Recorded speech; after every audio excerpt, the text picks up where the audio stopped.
Então vamos lá, né? Começar no capítulo 33. Hoje é o nosso último dia deste ano. Vamos encerrar parcialmente a obra nesses dois capítulos. Capítulo 33, Curiosas Observações. Poucos minutos antes de meia-noite, Narcisa permitiu minha ida ao grande portão das câmaras. Os samaritanos deviam estar nas vizinhanças, era imprescindível observar-lhes a volta para tomar providências. Vejam que André Luiz ainda está naquele momento que ele deliberou voluntariamente, espontaneamente, a permanecer no trabalho noturno. Desde aquele dia ele ainda não foi para casa, esteve com a dona Laura, dormiu, passaram-se 24 horas, 2 dias, não, é tudo ainda uma sequência de ocorrências. Com que emoção tornei ao caminho cercado de árvores frondosas e acolhedoras. Ele tornou porque ele havia ido, no caso, para atender a vampiro, né? Porque foi lá no portão, nos portões das câmaras de retificação. Então ele tornou ao caminho cercado de árvores frondosas e acolhedoras. Aqui, troncos que recordavam o carvalho vetusto da terra. Além, folhas caprichosas, lembrando a acácia e o pinheiro. Lembrando, mas não são, né? Para a gente ter uma ideia. Aquele ar embalsamado figurava ser-me uma bênção. Nas câmaras, apesar das janelas amplas, não experimentara tamanha impressão de bem-estar. Assim caminhava, silencioso sobre as frondes carinhosas. Ventos frescos agitavam-nas de manso, envolvendo-me em sensações de repouso. Agora nós vamos entrar num trecho em que ele vai fazer ponderações, reflexões que também vão servir para pensarmos um pouco a respeito destas situações que ele passará a narrar. Sentindo-me só, ponderei os acontecimentos que me sobrevieram desde o primeiro encontro com o ministro Clarencio. Onde estaria a paragem de sonho? Na Terra ou naquela colônia espiritual? Que teria sucedido a Zélia e aos filhinhos? Por que razão me prestavam ali tão grande esclarecimentos sobre as mais variadas questões da vida, omitindo, contudo, qualquer notícia pertinente ao meu antigo lar? Minha mãe, minha própria mãe, me aconselhara o silêncio, abstendo-me de qualquer informação direta. Tudo indicava a necessidade de esquecer os problemas carnais no sentido de renovar-me intrinsecamente. E, no entanto, penetrando os recessos do ser, encontrava a saudade viva dos meus. Desejava ardentemente rever a esposa muito amada, receber de novo o beijo dos filhinhos. Bom, a gente entende aqui, pelo menos para a condição evolutiva espiritual de André Luiz, e, claro, por consequência a nossa, e já estamos sabendo que em desencarnados, quando lá estivermos, querer saber notícias da família aqui da Terra é, dentre outras coisas, e essas outras coisas poderíamos alocar aqui as questões da perturbação, do desequilíbrio, mas um empecilho para avançarmos no nosso equilíbrio e na nossa solidificação como um ser desencarnado. Readquirir equilíbrio e fortalecimento. Então, O contrário disso seria você se interessar, você... É esta razão que muitos espíritos que desencarnam e permanecem dentro dos lares, o que eles provocam? Perturbação, desequilíbrio. Porque se não fosse assim, já teríamos lido, inclusive no livro dos Espíritos, né?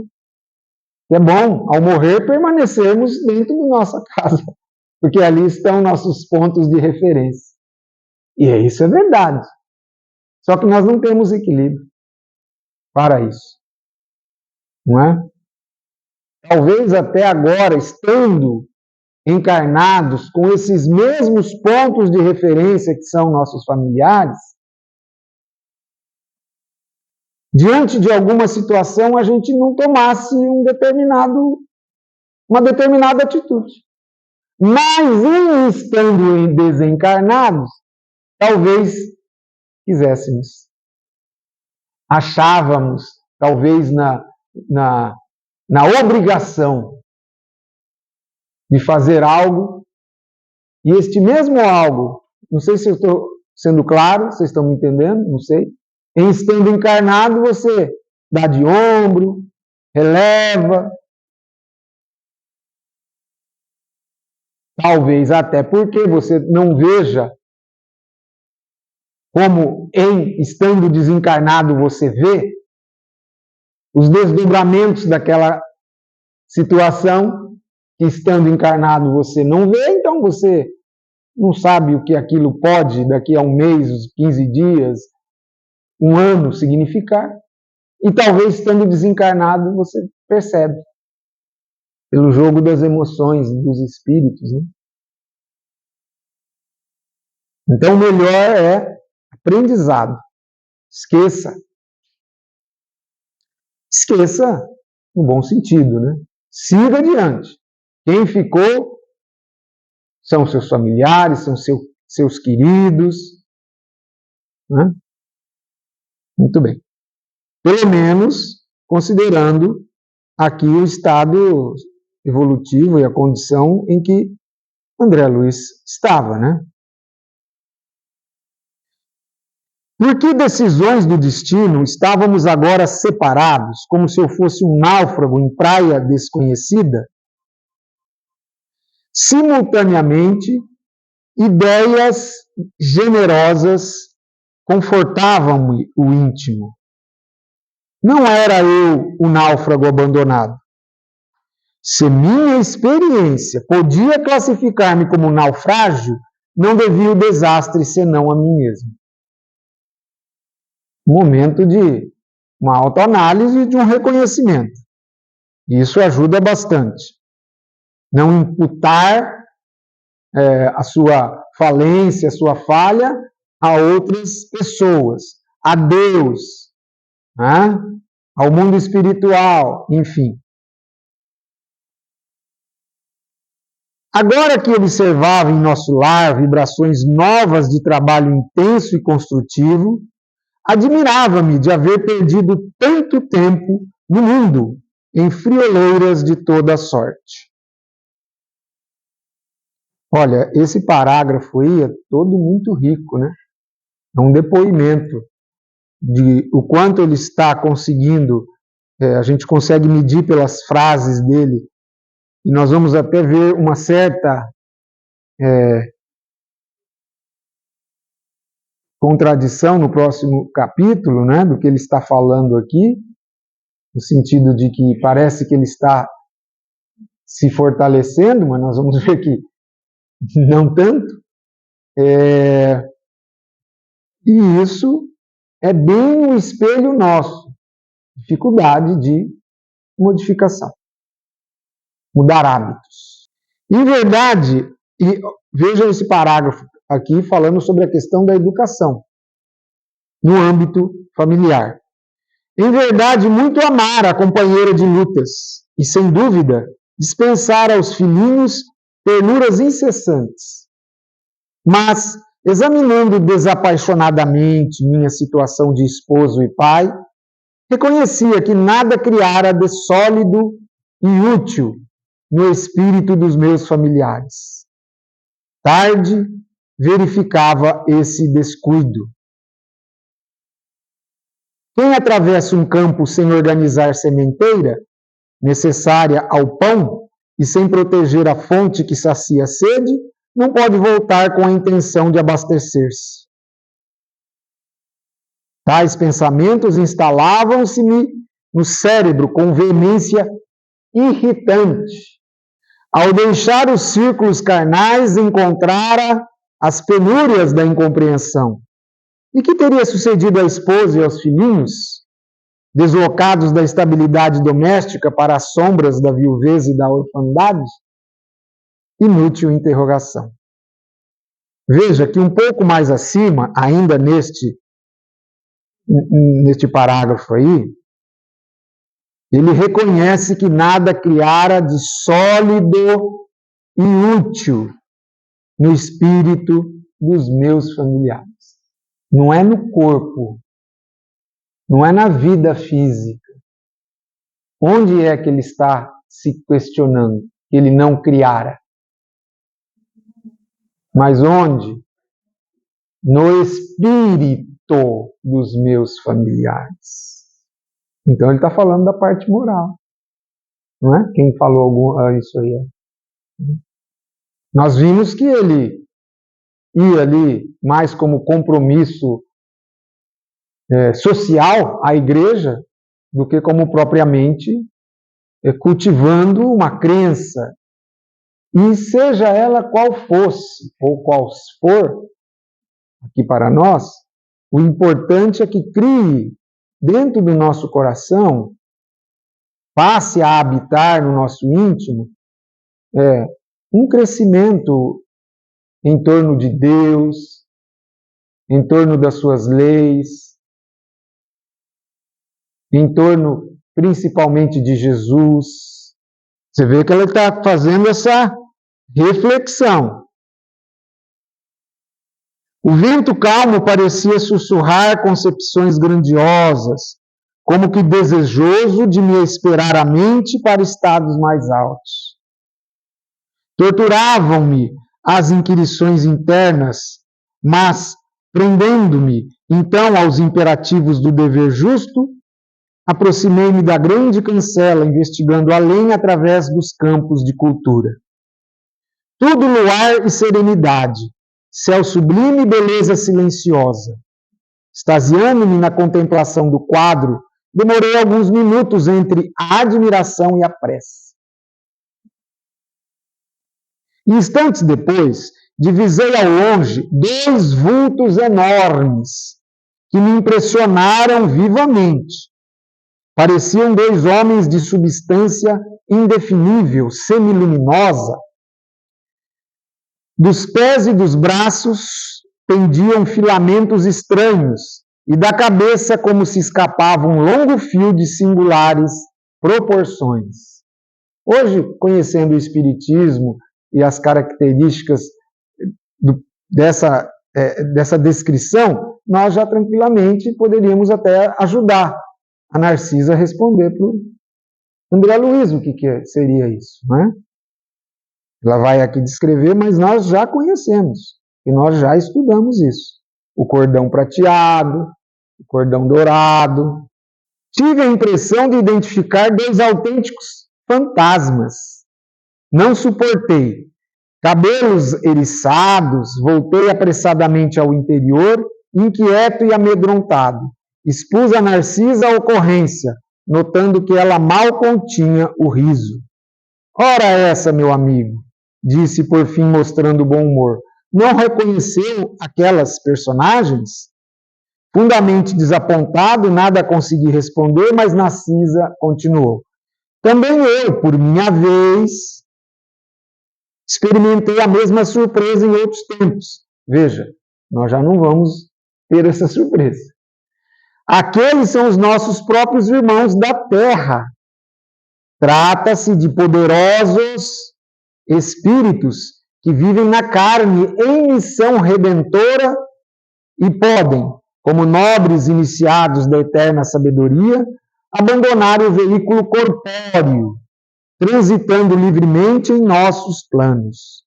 os filamentos e fios que observou são singularidades que os diferenciam de nós outros. Diferenciam no sentido de que eles, com estas características, são encarnados. Nós somos desencarnados. Olha aí, nós não temos esses fios. Eles estão ligados ao plano terreno. Né? Dá para imaginar essa cena? No livro O que é o Espiritismo, numa pergunta aqui, qual é o estado da alma durante o sono? Quando ele fala que despreende, ele diz assim, ó, no finalzinho da resposta: durante a vida, a qualquer distância que se transporte, o espírito está sempre ligado ao corpo por um laço fluídico que serve para chamá-lo, desde que sua presença seja necessária. Esse laço não se rompe senão com a morte. Interessante. Por isso que encarnados despreparados não podem se desdobrar muito. Por isso que desencarnados despreparados, que não sabem, não têm esse conhecimento, imperfeitos, quando dorme, fica ao lado do corpo. Eles têm medo. Muitos não se reconhecem. Então, imagina, eles estão lá no nosso lar. Nosso lar está na ionosfera, numa faixa de 100 a 400 quilômetros acima da superfície da Terra. Ele perguntou se existe a possibilidade desse cordão se desligar numa situação dessa, você disse? Não, não existe. Porque ele só vai ocorrer com a morte. De forma que no Livro dos Espíritos diz que a gente sempre está junto, o Espírito sempre é chamado. Se a pessoa está dormindo, ou se ela está longe e vai desencarnar na cama, ela volta, o Espírito volta e ela desencarna com a presença do Espírito. Mas o desligamento, quando o Kardec, no Livro dos Espíritos, estuda sobre o êxtase, ele está estudando o capítulo dos desdobramentos. O êxtase é o mais distante que um espírito pode ir, nesta, vamos dizer assim, nessa sensação em que o espírito observa os gozos dos locais bonitos, superiores, perfeitos, e ele pode sentir vontade de não querer voltar. Os encarnados que conseguem atingir estas paragens são criaturas extraordinariamente espiritualizadas, apesar de obscuras ou humildes na Terra. Está claro isso aí? Então, se alguém disser para você, você conhece a pessoa, né? Eu estive em nosso lar essa noite. Só se você não a conhece e ela seja uma pessoa extraordinariamente espiritualizada. Entendeu onde eu quis chegar? Os espíritos, quanto mais materializados, mais agarrados ao corpo, por própria razão disso, não conseguem se desdobrar e ir muito longe. Poderia dizer que seria perigoso. Ele vai atravessar regiões muito desconhecidas e perigosas. Como se talvez, grosseiramente comparando, a gente resolvesse, uma família de 3, 4, resolvesse ir para um determinado deserto, onde reconhecidamente são áreas de solidão, mas também de presença de ladrões, assim, a pessoa fosse lá andar por lá, sem nenhuma proteção, sem nenhuma orientação. O risco é muito grande. E encorajando-me bondosamente, acentuou: vamos até lá. Temos 40 minutos depois da meia-noite. Os samaritanos não podem tardar. Satisfeito, voltei com ela ao grande portão. Lobrigava-se ainda a enorme distância os dois vultos que se afastavam de nosso lar tranquilamente. A enfermeira contemplou-os, fez um gesto expressivo de reverência e exclamou: estão envolvidos em claridade azul. Devem ser dois mensageiros muito elevados na esfera carnal, em tarefa que não podemos conhecer. O próprio peso específico do perispírito também dificulta essa maior distanciamento, né? No caso aqui, são entidades que têm uma maior sutileza nos seus corpos espirituais. Sabem volitar, que é o que eles devem estar fazendo. Estão volitando. Então, são mensageiros muito elevados na esfera carnal em tarefa que não podemos conhecer. Mas o desdobramento, ele não é necessariamente assim, não sei se foi essa a colocação, mas eu entendi o que você disse. Ela não é necessariamente uma conquista de espíritos elevados, né? A mesma coisa, sim, favorece, mas é para deixar claro que às vezes espíritos imperfeitos, rudes, às vezes até inconscientes, são grandes médiuns de fenômenos físicos, não tem nenhuma questão evolutiva, né? Assim também o desdobramento, né? No caso aqui, quem perguntou? Sim. Neste caso particular, não tenha dúvida.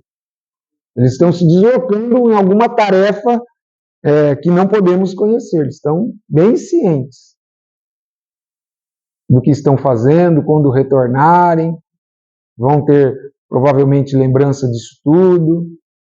Ali estivemos, minutos longos, parados na contemplação dos campos silenciosos. Em dado momento, porém, a bondosa amiga indicou um ponto escuro no horizonte enluarado e observou: lá vêm eles.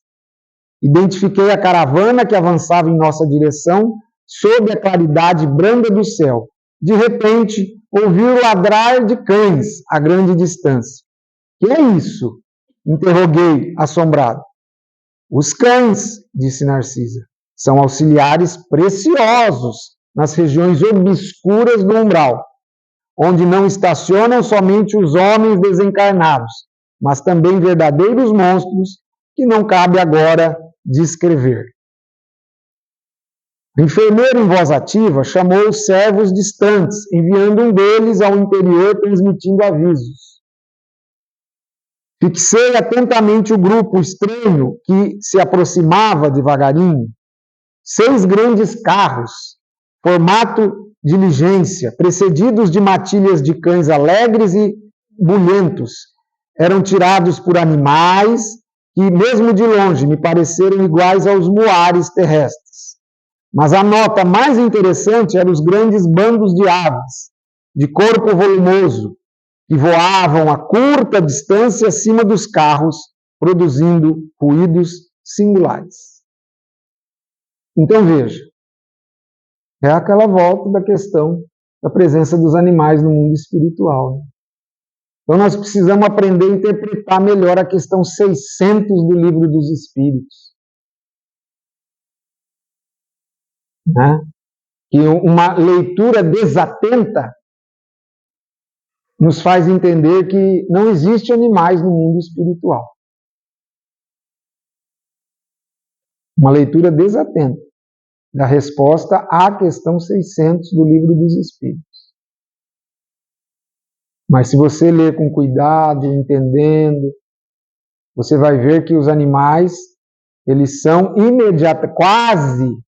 quase imediatamente encaminhados, aproveitados, e que isso pode significar para um determinado local no mundo espiritual ou colocados à reencarnação. Né? Nós temos que lembrar sempre que os animais possuem uma inteligência rudimentar, como está no próprio Livro dos Espíritos, que eles não possuem livre-arbítrio, Por isso é que eles não são deixados, e por isso que na resposta diz que eles são encaminhados, porque eles não têm noção que nós temos, não é? De pertencimento. Por mais que você esteja num local do planeta Terra, encarnado, isolado, no meio de um deserto, você sabe que você faz parte de um coletivo, não é? Você, vamos dizer assim, tem uma família, tem filhos, tem parentes, tem, que não sejam parentes, mas tem pessoas que até de outra raça são seus iguais, são seres humanos, da qual você faz parte. Os animais não têm essa consciência de individualidade. Né? Para os animais, nós somos Deus. Então, é preciso entender essas questões, porque volta e meia, quando você comenta alguma coisa sobre a existência de animais no mundo espiritual, esta questão 600 é trazida como justificativa da não existência. E eu faço coro com o Dr. Inácio. Ele não arranja muitos argumentos que estão no Livro dos Espíritos. Ele fala, olha, para mim, se Deus tivesse feito o universo, e fora aqui das leis da matéria, do lado de lá, não tivesse um passarinho, um animal, a criação estaria em falta. Isso que mais ou menos que ele diz, ou seja, deixar de ter flor, deixar de ter animal, um cão, um gato, um pássaro, do lado de lá, como é que faz? E temos que lembrar também que o umbral, como Lísias nos disse, começa na Terra. E quando ele fala começa na Terra, atentem para o que eu vou dizer. É muito verdade. E não é só na Terra, também ele se aprofunda na Terra, o umbral.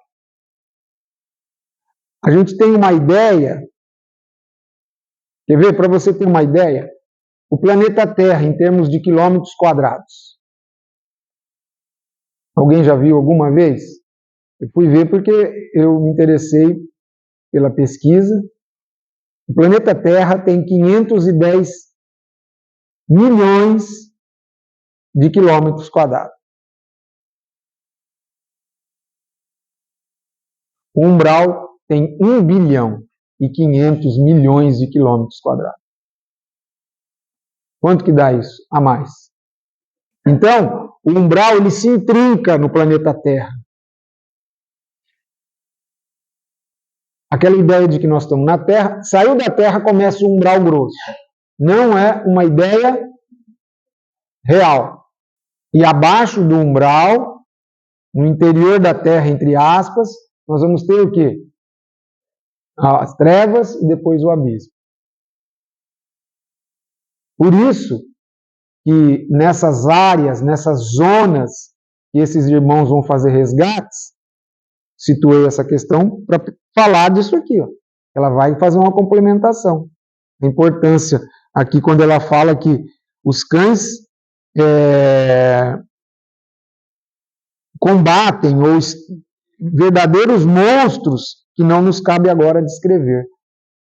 Eu pergunto para você, na sua cabeça, o que são verdadeiros monstros? Que não nos cabe aqui descrever. Que a gente leu, passou e já estamos lá embaixo, né? O que é isso? Para pensar.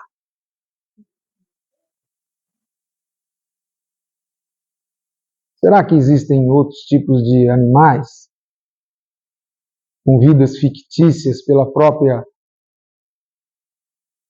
estado de pensamentos daquela região? Mas será que são só espíritos? Eu também concordo com você que tem espíritos zoantrópicos, né? Com forma animalesca. Mas será que são só espíritos? Sem consciência. Mas não tem animais próprios, verdadeiros monstros? Não sei. Nós temos que pensar. Não podemos ler e parar. Vamos pensar. Ela vai dar alguma informação aqui. Então vamos ler que vamos ter elementos. Dirigi-me, vai ter um elemento aqui que aí a gente vai voltar.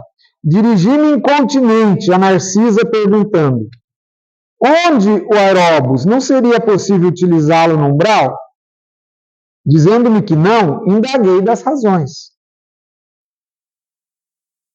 Sempre atenciosa, a enfermeira explicou: questão de densidade da matéria. Olha só.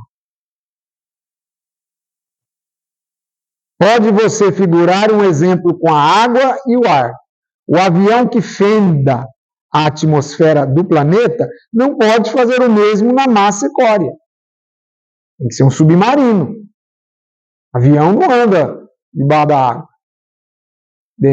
Diferença de... Poderíamos construir determinadas máquinas como submarino, mas, por espírito de compaixão pelos que sofrem, os núcleos espirituais superiores preferem aplicar aparelhos de transição. Uma carruagem estava sendo puxada por um ar lá. Além disso, em muitos casos, não se pode prescindir da colaboração dos animais. Além disso, em muitos casos, os animais são indispensáveis.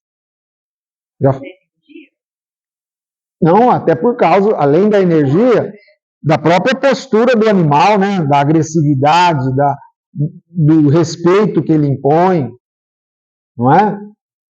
Eu comentei para vocês que tem um artigo que eu fiz em cima dele um blog, na Revista Espírita, um artigo do blog que fala sobre os animais em Júpiter. Não é? E lá os animais são bem evoluídos. São sempre animais. O Jair fez, que é uma pergunta procedente, né? Eu acabei de falar. São animais, mas são sempre animais. A pessoa já pensa o quê? Ué, mas então... E a cadeia evolutiva? Né? A cadeia evolutiva existe. Seria negar todo o aspecto evolutivo que está narrado na questão 640 do Livro dos Espíritos. Do átomo ao arcanjo. A interconexão e o processo evolutivo. Seria nós jogarmos fora o livro Evolução em Dois Mundos de André Luiz, que só fala disso. Do aspecto evolutivo, desde a mônada até o espírito. Está no livro. Evolução em dois mundos. Em dois mundos, material e espiritual. O princípio inteligente evolui. Não é? Então, quando ele fala isso, a gente tem que entender que, na sua aspecto da função, eles são sempre animais. Mas eles têm o seu processo evolutivo, que não se faz na Terra, né? Em locais específicos. Essa transformação do ser, do reino animal para o reino nominal. Como assim não pode prescindir da colaboração dos animais? Os cães facilitam o trabalho. Olha aí, Zelão. Os cães facilitam o trabalho. Os muares suportam cargas pacientemente e fornecem calor nas zonas onde se faça necessário. Você consegue entender isso? O animal fornecendo calor. E aquelas aves, acrescentou, indicando-as no espaço, que denominamos ibis viajores, que são aves nativas do mundo espiritual, não há ibis viajores na Terra, mas há aves da família ibis viajores na Terra.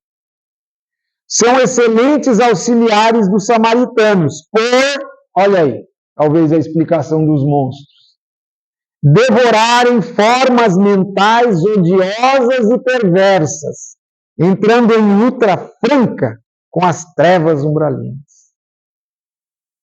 Ora, se a gente está aprendendo que o pensamento tem força, e já vimos as formas pensamento, capítulo do A Gênese, de Allan Kardec, é claro que naqueles locais de espíritos imperfeitos, da maldade, do vício, impera, forma os pensamentos horrorosos, que tomam forma, e às vezes forma de acordo com a vontade do espírito que a propõe, se ele tiver essa habilitação. E claro, ele vai fazer um bonequinho bonitinho de cera, ou vai fazer um monstro para assustar, para ganhar adeptos, para ser temido. Não é? Então, as ibis viajores, elas devoram essas formas mentais. Você está assustado? Eu pergunto, o que fazem os urubus aqui na Terra? Fala! Come carniça! Devoram formas podres. Homens mortos no deserto, os urubus, se tiver um urubu lá, vai lá e come ele inteirinho. Comem animais na beira da estrada, são verdadeiros seres importantes na criação que eles fazem essa limpeza nesse aspecto. Vim agora mais próxima à caravana. Narcisa...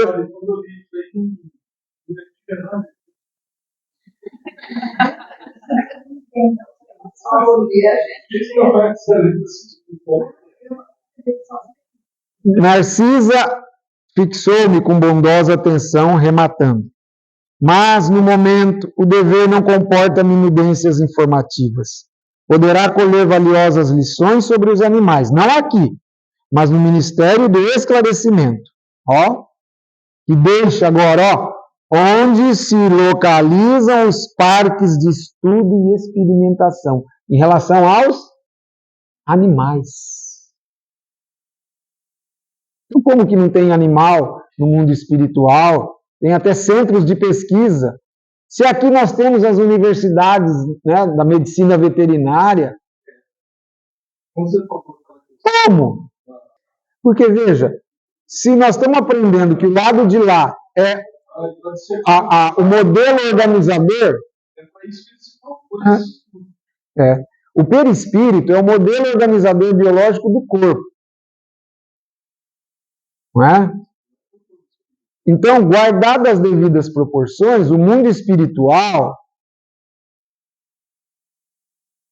é o perispírito da Terra.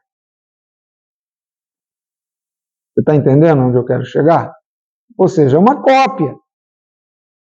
E aí que se aqui nós temos institutos que pesquisam o cérebro humano, a ciência da médica, a ciência, a filosofia, é porque lá, esses homens vieram de lá. Então, se aqui também há estudos sobre os animais, tentando ajudá-los nos seus processos evolutivos, agora com a questão da genética, não é? Tanto no homem, quanto nos animais, quanto nos vegetais, nos alimentos, lá existem isso também, porque as ideias vêm de lá. Porque imagine um local, desculpe aí esse parêntese, mas eu acho importante. Imagine um local que está 50 anos à frente. Você faz uma viagem, hoje a globalização mudou, mas quando a pessoa ia para os Estados Unidos antigamente, ele trazia equipamentos que a gente ficava babando aqui. Hoje a globalização ajudou a igualar um pouco isso. Mas se você for ver as tecnologias que estão no Japão, que estão em alguns locais, em determinadas áreas, nós vamos ver aqui no Brasil daqui a 10, 20 anos. Embora nós temos também grandes avanços em outras áreas. Então, você imagina se eles estão 50 anos adiante, eles vêm aqui trazendo tudo isso. Então já tem lá.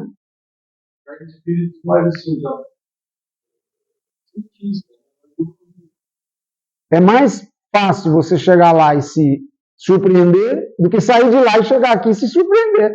Às vezes eu já vi lá. Essa figurinha já tem a repetida da outra. Né? Antigamente, quando você trocava figurinha. Muito bem. E essa questão aí da densidade da matéria, eu anotei aqui, ó. É a diferença da densidade do mundo espiritual, não é? No caso aí, é no próprio umbral.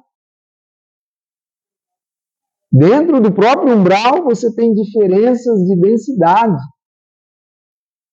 Porque a dificuldade que eles têm, inclusive de locomoção no umbral grosso, não é a mesma de onde está nosso lar, que é umbral. Então, veja como que a gente precisa acostumar com esses pensamentos para tornar as coisas mais fáceis, à medida que a gente vai aprofundando nos estudos que vêm pela frente.